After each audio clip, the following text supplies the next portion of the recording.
Hello and welcome again to another episode.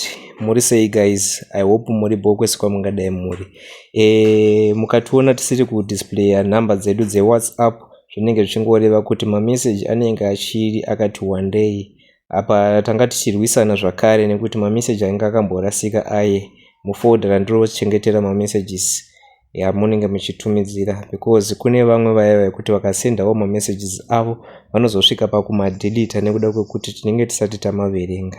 So zvandiroita ndezvekuti ndikaonawo message yemunhu ndinobva ndangoitora then I forward it kufolder rangu, ndora ndozopota ndichitora mamessages aya ndichiverenga ese one by one. So without wasting much of your time, ngatipindei munyaya yedu yekutanga. Makasimba here mukoma, handikandiriwo nyaya yangu mundare renyu.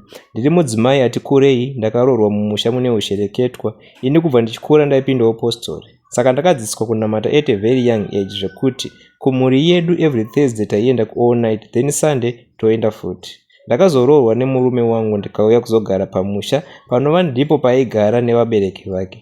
Mumba memurume wangu vakaberekwa vari vana 2, iye ndiye first born, koteera sisi vake. Ndauya pamusha apa first week amwene vaindifarira. Ini ndiri munhu anotsanya nguva nenguva. Handina kuziva kuti zvandainge ndichiita izvi zvainge zvichibata-batawo vamwene vangu. So ndichisvika pamusha apa ndakaona vari vanhu vainge vasingaendawo kuchechi. Sunday yega vaimuka vanhu vakatandara havo. Ndakazotaurawo nemurume wangu ndichimukumbirawo kuenda kuchechi. Haana kumboitawo problem nazvo. Munharaunda matinogara pane rimwewo sowe ririko, saka ndakatangawo kuenda ikoko. First Sunday kuendawo kuchechi, amwene vakanditi, kune basa reiko kuenda kuchechi kwamaakuda kungoenda uko. Handina kuvapindura. Ndakati ndadzoka ndakaona munhu aive nemamudzu. Mangwana acho ndakanga ndiri pamutsanyo, saka ndaipota ndichiendawo mumba ndairara ndichinoitawo kamunamato. Ndikati ndichibudawo ndakatukwa kunzi, maakutiitira noise pano pamusha nekunamata kwenyu uku. Musade kuzviita kunge munoziva Mwari zvakanyanya imi pano. Zvakandishamisa. Ndakakwanisa kungoti sorry zvenyu. But amwene vangu vanga vangogara vaine mamudzu, vakangotsamwa. Wese kana riri zuva rangu rekuendawo kusvondo, vaiita kubhoyekana chaiko. Kutsvaga tunyaya tokungopopota zvenhando. Zvakandipawo makwestion mark kuti wai vasiri kufara nekunamata kwangu. Ndakabva ndazvipira kutsanya nenhau iyoyo. Ndaiti kana ndonamata, ndainamatira pasi kuti vasanzwe. Manheru acho ndakarota vakandibatawo ruoko. Tichibva pamba, takafambawo takananga direction yekumakuva. Taakuda kusvika, ndokubva ndapepuka. Hope idzi dzakanditambudza. Kubva ipapo ndanga ndaamunhu anogara achiitawo madzikira. Kurota ndichienda kumakuva nekurota ndichidya zvinhu zvakasiyana-siyana zvandaisamboita kudhara. Kumasowe ndaingotsigiswa zvichinzi ndisimbe, ndichipotawo ndichipiwawo munamato. Dambudziko rangu harinawo kupera.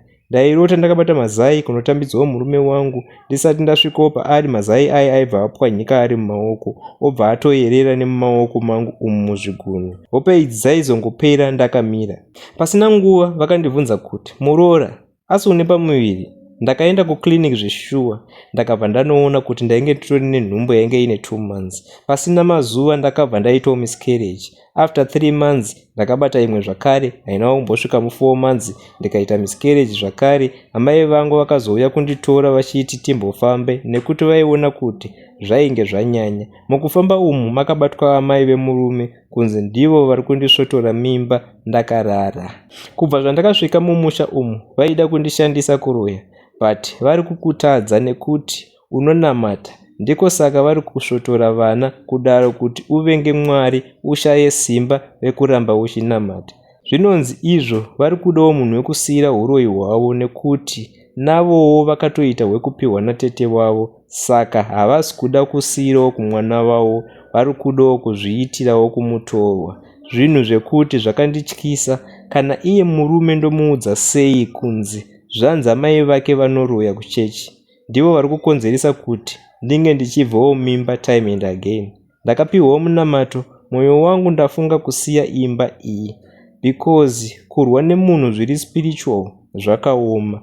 Ivo vakuziva kuti ndakazviziva nekuti iye zvino havachanditarisewo kufesi. Iniwo manheru ndiri kurwiswa zvakanyanya. Murume hapana chandati ndamuudza. Ndangofunga hangu ngosiyawo imba, ndisiyewo musha uyu nevaridzi wavo. Zvandikona ini, ndiri parumana nzombe. Ndinokumbirawo rubetsero rwenyu. mhuri yeZimbabwe. Ichibva yapera hayo message yavahanzvadzi vedu ava vari kudawo help mucomment section. Let us move on, tiendewo hedu panyaya yedu inotevera. Nyaya yedu inotevera yakamira yakadai so. Makadii vedare, ndauyawo kuzotururawo zibundo riri pahana pamwe. Zvimwe ndingarerukirwa. Ndiri mukadzi ane makore 30 years ekuberekwa. Amai vangu vakaroorwa as a second wife kubarika.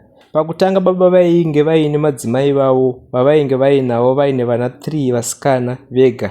Ndobva vazororawo amai vangu vachitsvagawo mwana mukomana, pakabva pazozvarwawo ini mwana musikana. Zvinove zvisina kufadzawo baba nekuti vainge vakatarisirawo mwana mukomana. Zvinonzi amai vangu after vandizvara havana kuzoitawo nguva yakareba ndobva vatangawo kurwara. Ndava negore amai ndipo pavakashayika.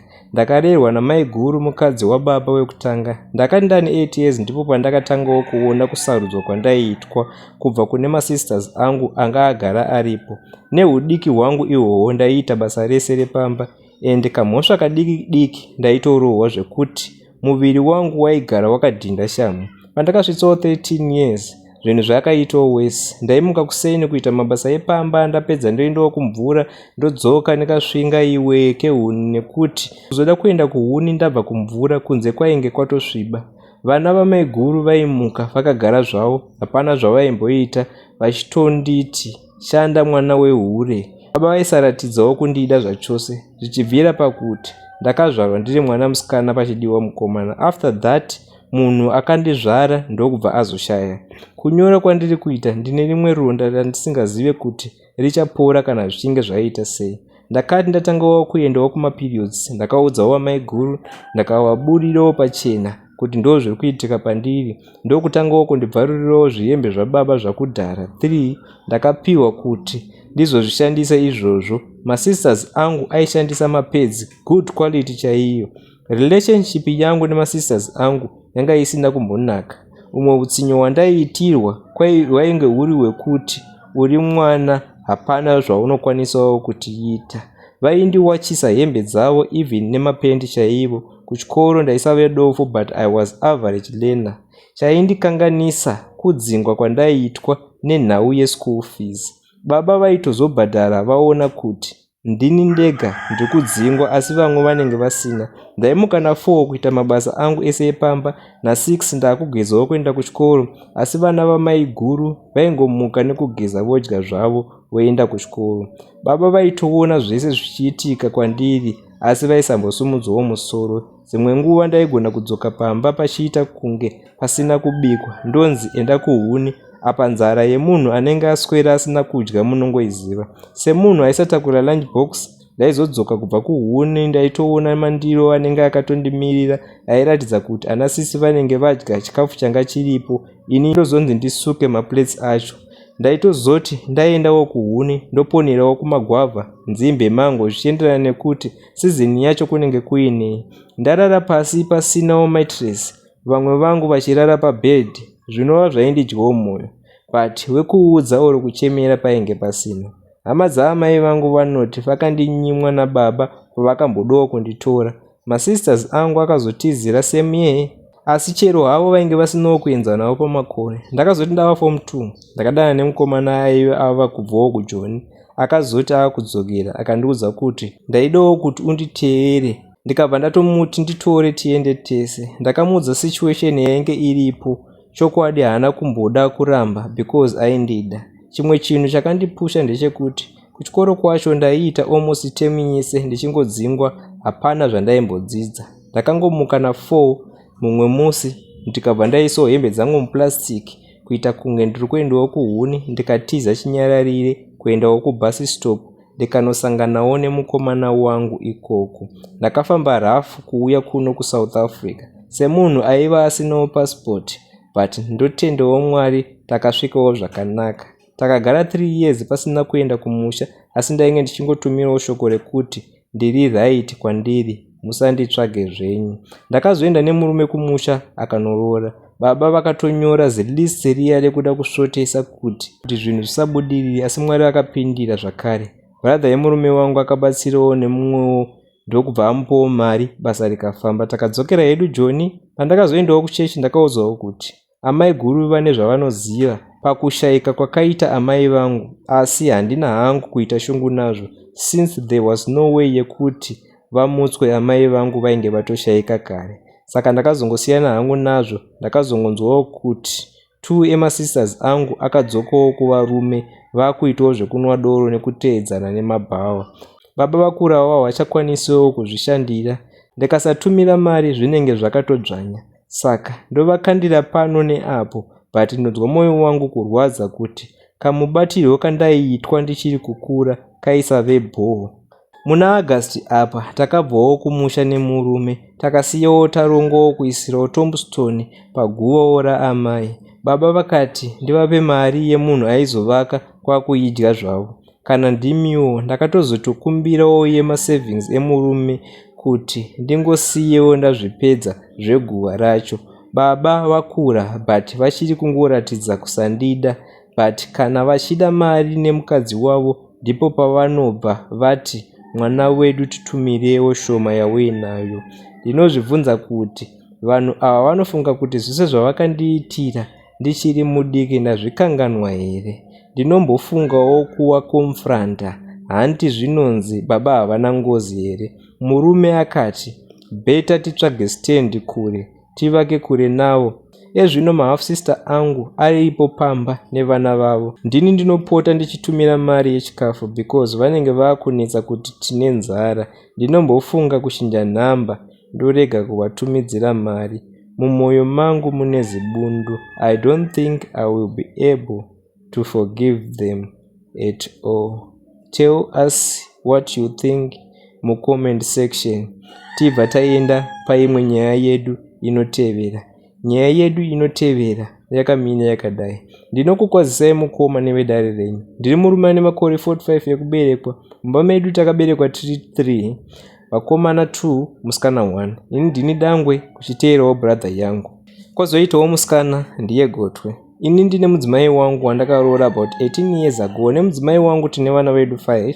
Brother yangu anonditeedza ane mukadzi nevana vake 2, but vana ava vese ndevangu. Izvi zvinozivikanwa neni nevabereki nemukadzi wemunin'ina chete.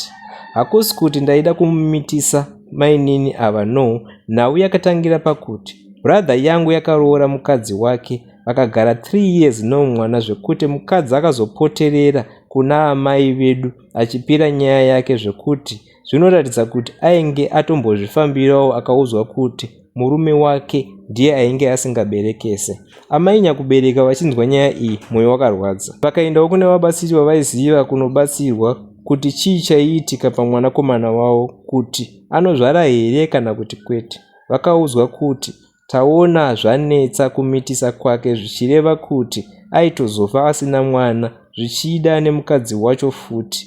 Amai vakadzoka vakataura nababa vakabvumirana kuti vaizotaura neni nemukadzi webrother yangu.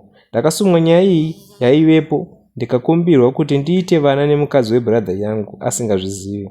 Iye kusaidi kwake aingofunga kuti vana ndevake, asi isu tichiziva. Ndakamboramba, but to my surprise mukadzi webrother yangu akatobvumirana nazvo, akatondiudza kuti pa 3 years dzese idzi bonde vanoita kunyanya-nyanya panguva iya yavanoziva kuti ndipo pane mukana wekuti vange vachibata mimba, asi zvemimba izvi zvaitoratidza kuti zvainge zvichitokona. Iye anototi mwana wamai wako hazvare, ende achitopikira kuti kana zvikaramba zvakadai iye aizodzokera kumba kwavo. Munoziva maemotions evanhukadzi aye pakutaura. Zvakandibata mwoyo, ndikavati vambondipawo nguva yekufunga, asi pekupedzisira ndakatozongobvuma kuita zvaidiwa nevabereki. Vakatonditi simba, vachindiudza kuti izvi zvaiitwa kudhara mumafamilies, hazvisi kuzotangawo newe. Ndisambozvidya mwoyo. Mukoma munoziva ndakarara nemukadzi wemunin'ina wangu ka1 chete, nenzwe munhu akuti ndajambawo mwedzi, meaning anga atobatawo nhumbu. Akasununguka firstborn yake mukomana.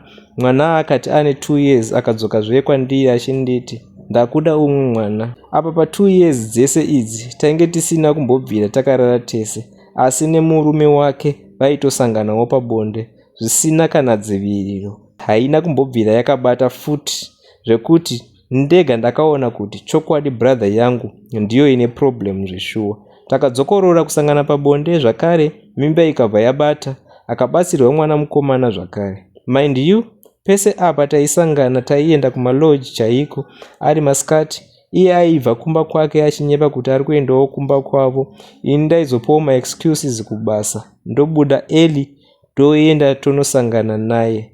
Vakazogara dzimwe 4 years mukoma, no mimba. Last year ndipo pavakazoti ndakuda last born, kutaura kuno vane pamuviri pangu zvakare. Apa vana ava vakafanana neni. Vanhu vanongoti inhodzera nekuti nemunin'ina wangu hatina kumbofanana kana.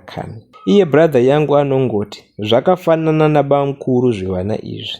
Amai nababa vanogara kutirangaridza kuti secret iyi haifaniri kubuda, chero nepadiki tichapinda nayo muguva. Apa brother yangu vana ivava anovada zvisingaiti. Hana yangu inomborova kuti ko akazozviziva one day chii chaitika, panotofiwa ka. Mukadzi wacho anogara achindivimbisa kuti hazvimbofe zvakabudawo pachena. Ezvino we are expecting baby number 3 ende mainini vakutoti after uyu vari kutodawo mumwe.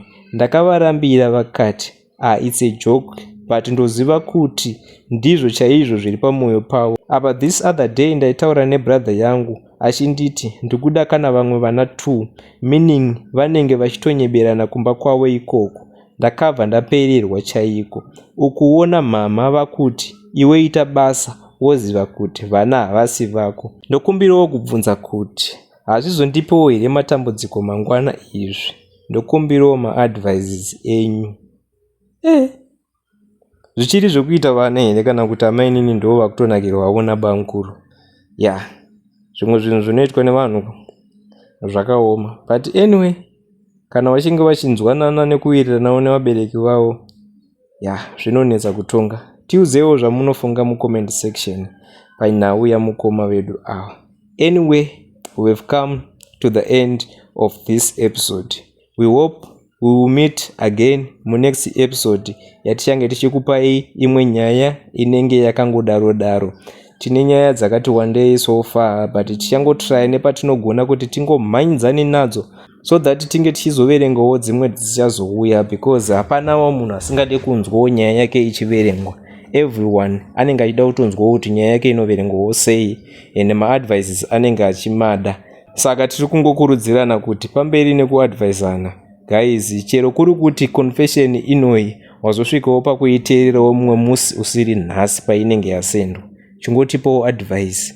Kune vamwe vanozouya vachitondibvunza kuti paipai panyaya yangu yamakasenda vanhu vakapindura kuti chii. So zvandinongoita ndinongoenda paconfession iya then I read maresponse evanhu, I copy ndinopestera munhu kuwhatsapp nomupawo maresponse iyayo. But anyway, tasvika kumagumo kweprogram yedu. Thank you for listening. One love.